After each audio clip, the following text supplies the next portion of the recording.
मैं गोपाल दुबे हूँ और रपेटे में रहा हूँ। यहाँ कांजी के साथ मैंने काम किया है और 1982 से मैं यहाँ बतौर अभिनेता काम करता रहा हूँ। फिलहाल मेरा थिएटर ग्रुप है और थिएटर ही करता हूँ सिर्फ मैं, उसके अलावा कुछ नहीं करता। जो कुछ भी मेरे पास आज है वो सिर्फ उन्हीं की देन है, उनके कारण मैं आज यहाँ हूँ, जितना भी काम कर पाता हूँ। कांजी में सिखाया था कि अपने काम में श्रद्धा ये बड़ी चीज़ है, उसके अलावा कुछ नहीं है। पहले फेथ पैदा कीजिए अपने काम में, उससे बोर मत होइए आप। बात इन दिनों की है कि 82 में रंगमंडल का सेकंड बैच का इंटरव्यू था। मैं यहाँ पर भोपाल आया। कांजी से ज़्यादा साहब का था नहीं, मेरा नाम सुना था बीबी कानंद, एक आध बार कभी पहले मुलाकात हुई थी लेकिन बातचीत नहीं हो पाई थी। तो मैं यहाँ इंटरव्यू के लिए आया, एक दोस्त के यहाँ ठहरा था, सामने ही कानंद जी का बंगला था। रात के 2-2:30 बजे थे। मैं तैयारी कर रहा था, मालवा का एक फोक फॉर्म है माच, उसके गाने गा रहा था मैं। तो दो मित्र थे, हम ज़ोर से गाने गा रहे थे रात को 2-2:30 बजे। तो कानंद जी की नींद खुली, उठ के बाहर आ गए वो और डांट के बुलाया, ए क्या कर रहे हो वहाँ, इधर आओ। पास में गए हम लोग, पहचान ही पाया मैं भी। तो बोले क्या कर रहे हो यहाँ पर। मैंने कहा साहब सुबह हमारा इंटरव्यू है रंगमंडल में, तो हम तैयारी कर रहे हैं, गाने गा रहे हैं। बोले म्यूज़िक के हो।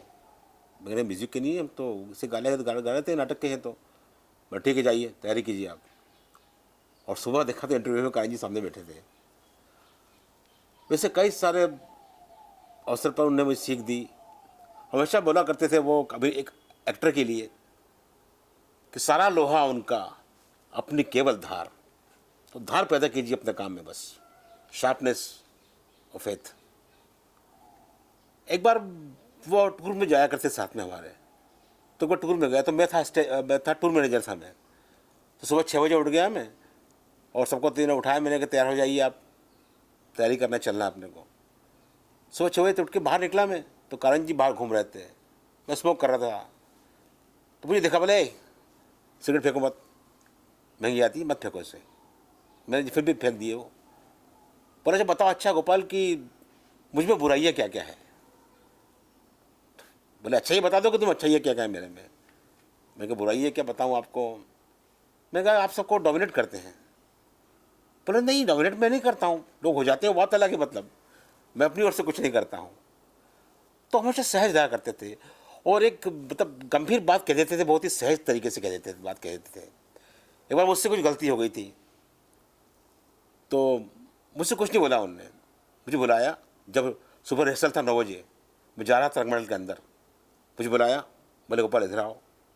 और सिर्फ इतना कहा कि जो आप हैं वही रहिए, अपनी मौलिकता मत छोड़िए, बदलिए मत। मैं डरूँ नहीं आपसे, भयाक्रांत नहीं हूँ, जाइए आप। और कोई डांट नहीं पड़ी मुझको, मैं चला गया। तो ऐसे कई किस्से हैं। मैं डोमिनेटिंग उस तरीके से नहीं करते थे वो, लेकिन जब हम देखते थे कि हमने भी 20 घंटे काम किया है और सुबह अगर काम किया, हमने सुबह से रात तक काम किया है, रात को हम लोग थक गए हैं, घर जाकर सो गए हैं और सुबह उठ के फिर काम करने गए, लेकिन हमसे पहले पहुंच जाते थे मतलब वो। तो हम डोमिनेट यूँ हो जाते थे कि जो आदमी हमारे साथ 20 घंटे काम कर रहा है, हमने उतना ही काम किया, हम भी उतने ही थके, लेकिन वो टाइम पर नहा धोकर फ्रेश होकर अपने काम पे पहुंच चुका है हमसे पहले। तो आदमी अपने आप लगता था कि नहीं मुझे भी काम करना चाहिए। इस तरह एक प्रेरणा मिलती थी उनसे। बस ये कि मैं जो सीख उन्हें दी कि शो के पहले वो एक स्पीच दिया करते थे। तो शो से पहले एक मीटिंग होती थी और मीटिंग के पहले वो बोला करते थे किस तरह काम करना है, कैसे शो करना है। तो लोग उनके पैर छूने जाया करते थे कि गुरु हैं अपने पैर छूए। तो बोलते नहीं नहीं, पैर मत छूइए आप मेरे, आप एक अच्छा शो कर दीजिए, सारा आपका आशीर्वाद मेरी ओर से हो जाएगा, आपकी श्रद्धा उसमें सामने दिखना चाहिए, शो के अंदर एक बेहतर शो कीजिए।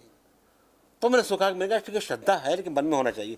मैं दूर खड़ा होता था, पैर नहीं छूता था, लेकिन दिन में लगता था कि नहीं मुझे शो अच्छा करना है। तो वो बात दिमाग में रखता था। तो आज भी मैं अपने साथियों को यही बोलता हूँ कि पैर छूना अलग बात है, वो श्रद्धा अलग चीज़ है, लेकिन इतना काम कीजिए कि बढ़िया शो करके दिखाइए। और आज मेरे सारे काम में उनकी झलक मिलती है, मतलब नए नए प्रयोग करना।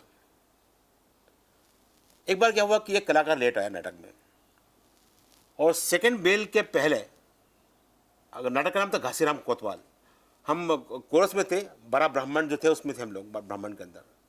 तो कोई किसी का भी रोल कर सकता था। बोलते थे कि सारे लोग सारे रेसल देखेंगे, कभी भी कोई रोल करना पड़ सके आपको, तो रेसल सबको देखना चाहिए। तो एक लड़का लेट आया, उन्होंने भगा दिया उसको, और सेकंड बेल के बाद मुझसे कान में आकर बोला कि आपको आज इसका रोल करना है। अब देखिए सेकंड बेल के बाद बोल रहे हैं मुझसे वो। अब मैं घबरा गया कि रोल कैसे करूँगा, लेकिन चूंकि क्राउड में था, डायलॉग उसके मुझे याद थे, तो मैंने वो रोल किया। अब रोल जब किया तो मैंने अपने तरीके से किया, तो उन्होंने फिर उदाहरण दिया शो के बाद में कि देखिए गोपाल ने बिल्कुल डिफरेंट किया कामले से। तो बोले हर रोल को आप जो पहले आपने रोल किया है उसको देखिए, ऑब्जर्व कीजिए, फिर कितना प्रयोग कर सकते हैं उसके अंदर वो कीजिए। और रेपेटर भी क्या होता है कि ज़्यादा शो होते हैं तो बासीपन आ जाता है, रिपीटेशन होने लगता है एक रोल के अंदर, एक्टर के अंदर। तो बोलता था कि कभी कभी हमको रोल चेंज कर देना चाहिए, मतलब 100 शो हो गए, 150 शो हो गए तो फिर बासीपन आ जाता है, तो पूरी कास्टिंग चेंज कर दीजिए, मतलब इधर से उधर, उधर से उधर, तब फ्रेशनेस बनी रहेगी। क्योंकि रामलीला में होता है कि आदमी जो पहला शो करता है वैसा ही हज़ारवां शो भी करता है, लेकिन रेपेटरी के अंदर तो फ्रेशनेस चाहिए हमेशा। तो वो ट्रेनिंग होती है कि चेंज कर दें तो फ्रेशनेस आएगी, अच्छे से काम कर पाएंगे आप। तो वही कोशिश मैं आज भी करता हूँ और वही सीख अपने स्टूडेंट्स को देता हूँ, क्योंकि मैं आज भी थिएटर स्टूडेंट हूँ और उसी गुरु का शिष्य हूँ जो मुझे सिखाया करता था कि सारा लोहा उनका अपनी केवल धार। मेरा नाम सरोज शर्मा है और मैं मध्य प्रदेश के ग्वालियर शहर से आई थी। और 81 में जब रेपेटरी की शुरुआत हुई तो उसमें मैंने अप्लाई किया था और मेरा सिलेक्शन हुआ था। और मैं सिर्फ ये कारण जी का नाम सुनकर ही आई थी, क्योंकि उनका बहुत नाम सुना था और मुझे ये था कि कारण जी के साथ मुझे बहुत कुछ सीखने को मिलेगा। और लेकिन उनके नाम का बहुत डर था मन में, क्योंकि वो नेशनल स्कूल ऑफ ड्रामा के डायरेक्टर रह चुके थे। तो पहली बात तो मुझे यही नहीं लगता था कि मेरा सिलेक्शन होगा। तो मुझे बहुत खुशी हुई कि जब मेरा सिलेक्शन हुआ। लेकिन 3 साल तक कारण जी ने कोई प्रोडक्शन नहीं किया। उनका सिर्फ ये कहना था कि हमने जो लोगों को लिया है वो रॉ मटेरियल है, अब उनको हमें तैयार करना है कि नाटक में जो एक्टिंग की जाती है उसके लिए किस किस चीज़ों की ज़रूरत होती है। तो वो हर चीज़ की वो अलग अलग क्लास रखते थे। जैसे नाटक रीडिंग का एक क्लास होता था कि हर तरह के नाटकों को पढ़ना है और समझना, उस पर डिस्कशन भी होता था। फिर हमारी म्यूज़िक क्लास होती थी। फिर स्पीच एक्सपर्ट को अशोक राणा जी को उन्होंने बुलाया और स्पीच को लेकर उन्होंने वेरिएशन क्या होता है वो सब बताया। तो वो बहुत सूक्ष्म रूप से एक एक्टर को सारी बारीकियां बताना चाहते थे जो हम लोगों को पता ही नहीं था, क्योंकि हम अमेच्योर ग्रुप से आए हुए थे। तो कारण जी ने 3 साल तक प्रोडक्शन नहीं किया और सब कलाकारों को ट्रेनिंग दिया। और उसके बाद हमें पता चला कि जो हम अमेच्योर वाले इतनी आसानी से सोचते हैं कि एक्टिंग कर लिया और हम बहुत बड़े आर्टिस्ट हैं, वो बिल्कुल सोच गलत है। जो ट्रेनिंग कारण जी ने दी और जो चीज़ें हमारी क्या गलतियां हैं इस बीच में, ये हम सुर को समझते हैं कि नहीं समझते। जैसे मैं हेजिटेट होती थी गाना गाने के लिए, मैं बाथरूम सिंगर थी बस इतना ही, पर मेरे से वो कहते कि तुम नाटक में गाना गाओ, तो मैं नहीं गा सकती थी क्योंकि वो कॉन्फिडेंस मेरे में नहीं था। लेकिन कारण जी ने वो कॉन्फिडेंस हर आर्टिस्ट को दिया, मुझे ही नहीं, वो कहते थे मेरे सारे आर्टिस्टों को गाना भी आना चाहिए, सब आना चाहिए। थिएटर ग्रुप आर्ट है, किसी एक का नहीं है, सब सिंगर। और मैं उनको, वो बोलते थे तुम्हें क्या प्रॉब्लम है, तो मैं कहती थी मेरी ब्रीथ बहुत छोटी है बाबा, मैं नहीं गा पाऊंगी। तो वो कहते थे कुमार गंधर्व जी का तो एक ही लंग है, वो कैसे इतने बड़े गायक बन गए, और वो अगर इतने बड़े गायक बन सकते हैं तो तुम्हारे तो पास तो 2 लंग्स है, तो तुम इतना सा नहीं गा सकती। तो मुझे लगा कि कारण जी हर आर्टिस्ट के नेचर को समझ के उनके हिसाब से उनको ट्रीटमेंट करते थे, और हमारी गलती को कितने प्यार से वो रियलाइज़ करवा लेते थे कि हम खुद उनसे सॉरी कहते थे, हाँ बाबा हमारी गलती थी। तो कारण जी के साथ काम करने का जो हमारा सौभाग्य है वो रियली मैं आज भी ये सोचती हूँ, और मैं बहुत इमोशनल होकर ये बात कह रही हूँ। पता नहीं मैं बड़ी आर्टिस्ट हूँ नहीं हूँ, मुझे नहीं मालूम, गॉड नोस, लेकिन कारण जी ने मुझे बहुत अच्छा इंसान ज़रूर बनाया है, और वो एक इंसान के लिए बहुत ज़रूरी है। आर्टिस्ट कमतर हो सकता है लेकिन इंसान अच्छा होना चाहिए। लेबोरेटरी का सिलेक्शन प्रोसेस जो है, कहीं लोगों ने अप्लाई किया था, 30 लोगों को सिलेक्ट किया था, प्रोसेस का वर्णन थोड़ा सा। हाँ, प्रोसेस का ये था, फर्स्ट इंटरव्यू हुआ था तो उन्होंने कुछ स्पीचेस हमको 2-3 अलग अलग मूड की भेजी थी। और फर्स्ट प्राइमरी का मैं बता रही हूँ।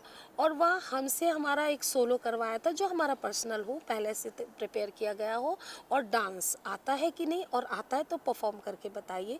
ये फर्स्ट फेज़ था। उसके बाद उन्होंने उसमें से सिलेक्ट किए थे लोग 45 सेकेंड फेज़ में। उसमें फिर उन्होंने अलग अलग इम्प्रोवाइजेशंस ग्रुप के साथ, पहले 5 का ग्रुप, फिर 3 का ग्रुप, फिर एक सोलो।